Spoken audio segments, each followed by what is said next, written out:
욥기서 35장과 36장 엘리후의 말이 계속되어지고 있습니다. 이 엘리후의 말이 끝나고 나면 이제 욥이 답변하려고 했는데 하나님께서 이제 임하시는 것으로 해서 욥기서가 마무리됩니다. 엘리후가 결국 엘리후는 그 세 친구들과 욥의 사이에서 중재를 하면서 욥의 이 잘못되어 있음 하나님 앞에 교만한 모습을 책망하려고 시작했는데 결국 그 의도한 목적들이 이 욥의 잘못을 책망하려고 하다 보니까 그 세 친구들이 범했던 실수와 똑같이 인과응보에 대해서 책망을 하기 시작한다는 거예요. 인과응보에 대해서 책망을 하다 보니까 인과응보식으로 욥의 행위를 책망하고 지적하다가 보니까 결국 뭐가 자기 생각이 자꾸 개입되는 거예요. 그러니까 하나님을 향한 엘리후의 이 믿음이 지금 앞에서 좀 드러나는데 35장과 36장은 우리가 읽기에 괜찮은 것처럼 느껴지지만 사실은 35장과 36장에서 이 엘리후가 말하는 것은 굉장한 모순 덩어리로 나타나고 있습니다. 그래서 우리도 똑같이 그런 실수를 범하는 거예요. 믿음으로 산다고 말하면서 또한 믿음으로 지적하고 믿음으로 가르친다고 하면서 뭐가 자꾸 개입되느냐? 내 생각들이 자꾸 거기 들어가는 거예요. 그러니까 내 생각이 들어가니까 뭐가 안 됩니까? 순종이 안 되고 변화가 없고 잘하지 못하는 거예요. 왜 잘하지 않느냐? 내 생각대로 하니까 안 잘하죠. 축구를 해보면요, 이 실력이 안 느는 사람들의 공통점이 뭐냐면 자기 스타일대로 계속 하는 거예요. 자기가 원래 하는 대로. 그래서 왜 우리가 외국인 감독을 모셔오고 나니까 우리나라가 4강까지 올라가고 이렇게 되냐? 우리 안에서 우리가 원래 하던 대로 제일 잘하는 애 뽑아서 거기서 좀 잘 나가는 애 뽑아서 우리끼리 이렇게 하니까 우리 방식대로 원래 체력으로 하던 대로 탁 하니까 그 정도까지 월드컵 나갈 정도까지밖에 안 되는 거예요. 근데 세계 그래도 축구의 강대국들에서 잘하던 히딩크 감독을 모셔와가지고 감독을 시키니까 이게 생각의 전환이 확 일어나는 거예요. 우리가 생각했던 방식이 아니고 우리는 우리나라의 축구가 그 홍명보가 쓴 자서전에 있어요. 우리나라 축구가 체력이 참 좋고 정신력이 강한 축구다. 대한민국은 그렇게 배웠거든요. 그렇게 알고 있었고, 그런데 히딩크 감독이 와서 딱 보고 첫 번째 뭐라고 하냐? 체력이 너무 약하다.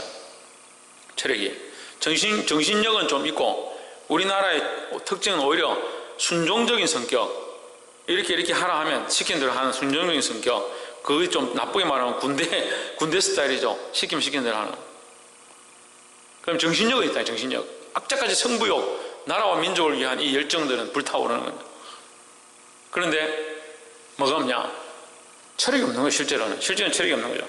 체력이 없는데 꼭 이겨야 된다 생각하면 일본 팀이나 이런 데가 붙으면 체력이 있든 없든 몸을 사리지 않고 끝까지 하는 그런 거 있는 거죠.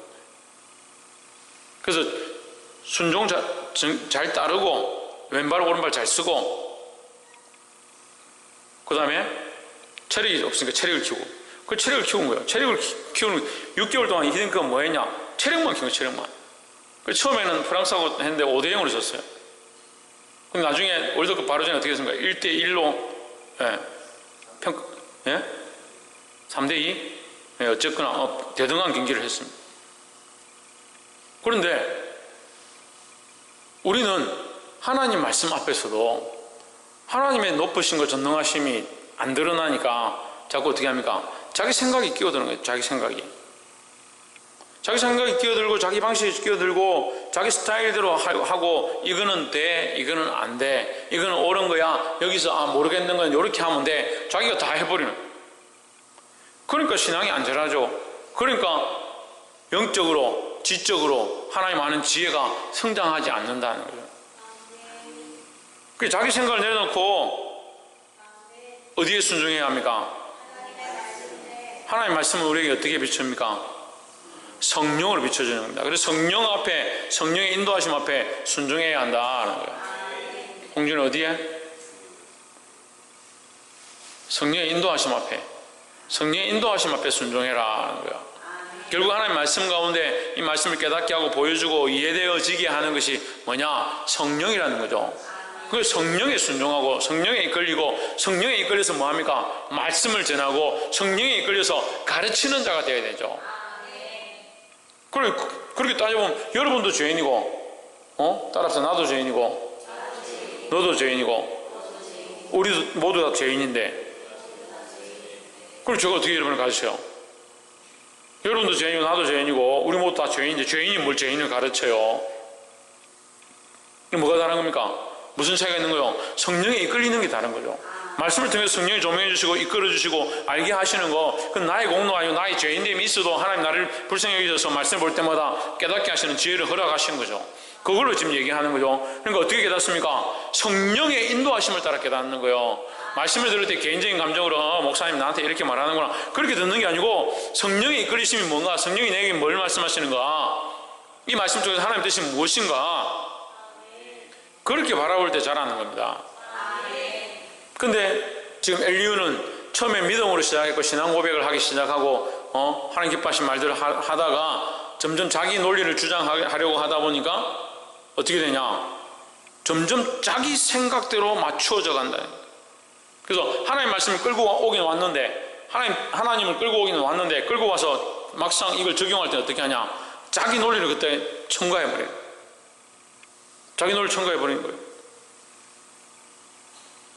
하나님의 뜻이 여기 있다라고 했으면 하나님의 뜻을 끝까지 순종하고 자기도 기다리겠다 이렇게 해야 되는데, 하나님의 뜻이 여기 있는데 욥이 네가 이렇게 하는 거 마음에 안 든다, 그래서 너는 죄인이다 이렇게 확 집어넣어버린, 볼 수 있기를 소망합니다. 근데 우리가 이런 논리를 되면 많이 펴요. 자기 말이 옳다라는 걸 주장하기 위해서 말씀을 끌어쓰고 그 말씀을 가지고 또 자기 논리와 자기 생각을 끼워 넣고, 그러니까 끼워 맞춰야 되는 거예요.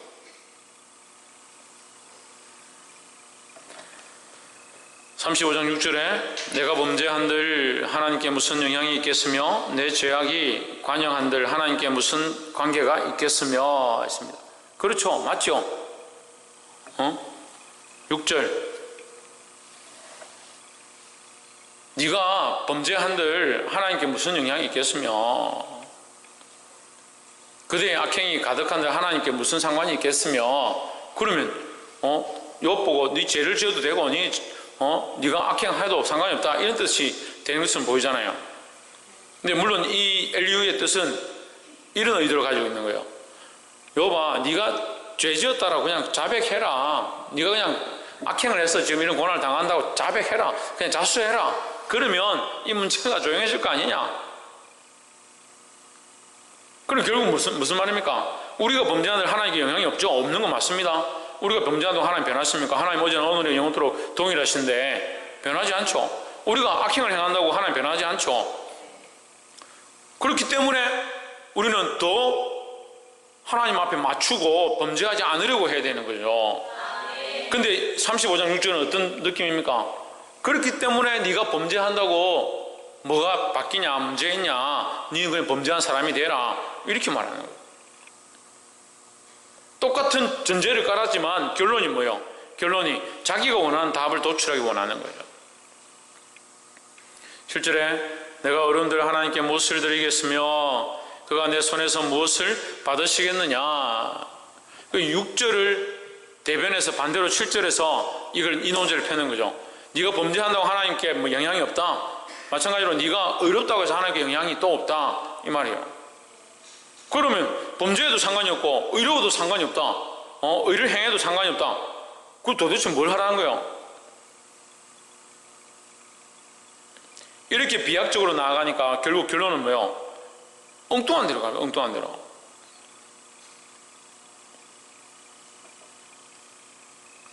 (30) 8절에 내 악은 너와 같은 사람이나 해할 따름이요 내 의는 인생이나 유익하게 할 뿐이니라. 자기의 논리를 옳다고 하고 이 욥을 회유하기 위해서 욥이 너는 죄인이다, 너 죄 때문에 이런 일이 생겼다라고 말하기 위해서 결국 뭐가 생겼냐? 뭘 꺼냈습니까? 그대의 악은 그대와 같은 사람에게나 있는 것이고 그대의 공의는 어떤 인생에게도 있느니라. 사람들에게 조금 의롭게 할 뿐이지 너는 아무 그것이 큰 일이 안 된다. 자기의 주장을 옳다라고 말하기 위해서 그릇된 결론을 내려버린 거예요. 그릇된 결론. 결론의 방향이 이상하게 가는 거죠. 말씀을 끌어왔습니다. 사람의 행위가 하나님 앞에 소용이 없다는 걸 끌고 왔습니다. 그런데 그래서 그럼 우리는 죄를 지어도 된다? 이상한 논리가 나와버린 거죠. 이건 단순히 욥에게 너는 악인이다. 네가 그냥 악을 인정해라. 네가 악을 인정한다고 뭐가 바뀌겠느냐? 네가 악을 인정하면 하나님께서 네 지은 죄 때문에 하나님 심판하신 것이 옳지 않느냐? 그럼 하나님 옳은 분이 되지 않느냐? 이제 그런 논리가 되는 거죠. 이렇게 끼워 맞춰서 거꾸로 올라간 거예요. 철저하게 이 친구들은 뭘 얘기하는 거예요? 인과응보에 대한 이 죄악, 너는 결론적으로 네가 이렇게 당한 이 고난은, 이런 어려운 문제는 네가 죄 지은 거 말고는 설명할 방법이 없다. 그래서 이거 이상한 방향으로 가버리는 거죠. 근데 지금 오늘날 우리는 좀 더 보죠. 뭡니까? 하나님께서 우리에게 축복하기 위해서 고난을 주시고, 우리를 단련하기 위해서 고난을 주시고, 우리를 더 성장케 하기 위해서 고난을 주신다는 것을 알고 있죠. 고난을 통해서 우리는 어떻게 되어야 합니까? 더욱 하나님이 원하시는 사람이 되어야 한다는 거죠.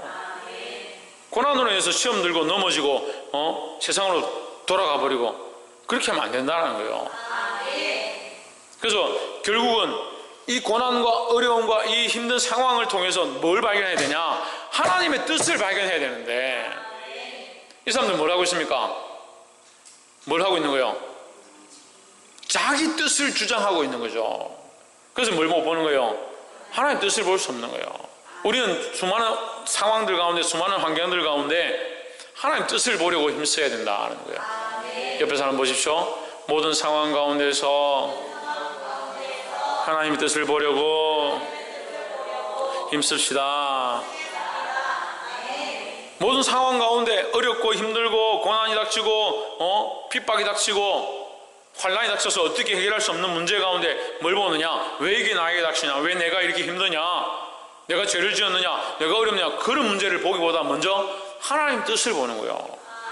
하나님 뜻 앞에서 내가 온전치 않으면 나를 정결케 하고 회개하고 하나님 앞에 나아가고, 하나님 뜻 앞에서 내가 자라가길 원하신다면 내가 이 문제를 이겨내고 이번에 더 하나님 뜻대로 자라가겠습니다. 나아가겠습니다. 그렇게 믿음을 보이는 게 필요한 거죠. 이게 비슷한 것 같은데 결론이 다른 거예요. 비슷한 것 같은데 목적이 달라지는 거예요. 비슷한 것 같은데 이유가 다른 거예요.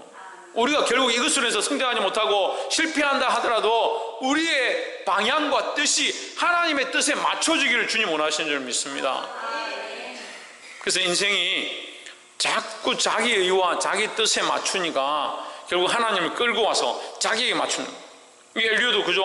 하나님의 말씀을 끌고 와서 자기 뜻에 맞춰버린 거예요. 그래서 욥이 죄인이라는 걸 증명하기 위해서 하나님 끌고 와버린 거예요. 그게 아니라 욥의 문제는 욥의 문제고 지금 하나님의 뜻이 무엇인가를 찾을 수 있는 그런 시각들이 필요한 거예요. 두 번째는 15절에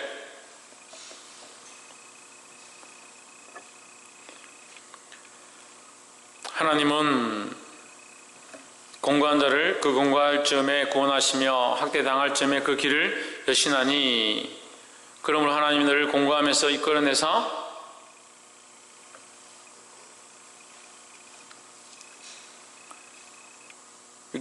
좁지 않고 넓은 곳으로 옮기려 하셨은즉 물은 내 상에 차려진 것은 살찐 것이 되었으리라, 이렇게 말했습니다. 그리고 이거는 무슨 말이냐면요, 네가 네 죄인임을 인정하고 이 문제를 가지고 하나님 앞에 회개하면 결국 어떻게 된다? 16절 오늘 왜 일로?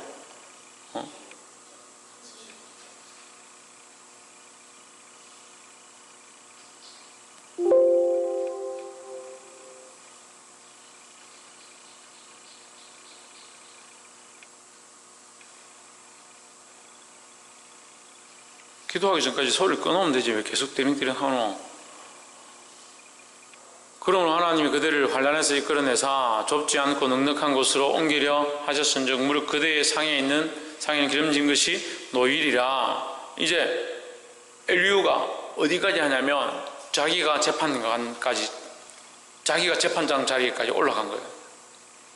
그러니까 우리가 정말 조심해야 되는 게 내가 하나님 자리에 앉는 거죠. 그런데 오늘도 제가 이제 기도 모임 가서 이 청년들하고 얘기를 해보니까 하나님의 자리에 자기가 너무 많이 앉아 있는 거예요. 자기가 주인 되고 자기가 자기 인생의 주인 되어가지고 결국 하나님 자리에 앉아 있는 거죠. 자기가 심판하고 자기가 판단하고 자기가 결론 내리고, 그래서 이렇게 됐다, 이렇게 될 것이다, 이렇게 되어질 것이다, 자기가 다 결론 내려. 네가 조금 네 죄를 인정하고 자복하고 네가 잘못했다라고 인정했으면 하나님께서 너에게 상을 주었을 것이고 네 상에 기름이 흘러 넘쳤을 것이다, 그런 축복이 있었을 것이다, 이렇게 말하는 거예요. 맞는 것 같죠? 어떻게 보기에는 맞는 것 같죠? 그런데 이것은 뭡니까? 엘리후가 하나님의 자리에 이미 나아간 거예요. 자기 앞에 있는 이 요업에게 당한 이 고난의 문제가 왜 이렇게 닥쳤는지도 보지 못하고 하나님께서 왜 이렇게 역사하시는지도 보지 못하면서 뭘 보고 있느냐? 하나님께서 상 주려고 계획하시고 섭리하신 것까지 자기가 본 것처럼 얘기하는 거죠. 뭐가 문제예요?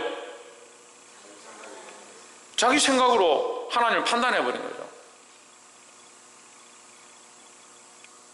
그런데 사실 이것은 또한 비춰지는 거울처럼 욥에게 하나님께서 결국 축복하실 것을 보여주시는 모습이에요. 그런데 엘리후가 이것을 알고 믿음으로 고백하고 욥을 축복하는 마음으로 하나님께 했으면 오히려 이 예언과 비춰지는 것이 오히려 축복의 말이 되었을 거예요. 그런데 엘리후는 이미 자기 생각으로 선철되어진 자기 의를 드러내기 위한, 자기를 포장하기 위한 언어와 단어로 이 얘기를 함으로 말미암아 결국 어디 자리까지 가버렸냐? 하나님의 자리까지 가서 자기가 하나님 돼가지고 하나님께서 너에게 상 주셨을 건데 이렇게 말하는 거예요. 자기 의를 드러내고 사람이 얼마나 교만해졌냐. 이게 심각하죠? 사람의 이 교만함이요 정말 심각한 거예요. 옆에서 한번 보십시다. 교만하지 맙시다. 인간이 뭐가 문제냐면요, 교만이 문제예요. 교만이. 교만해져서 어디까지 갔느냐? 하나님 앞에. 그 심지어는 하나님이 너에게 상 주셨을 거다. 그럼 하나님이 자기 하수인이에요.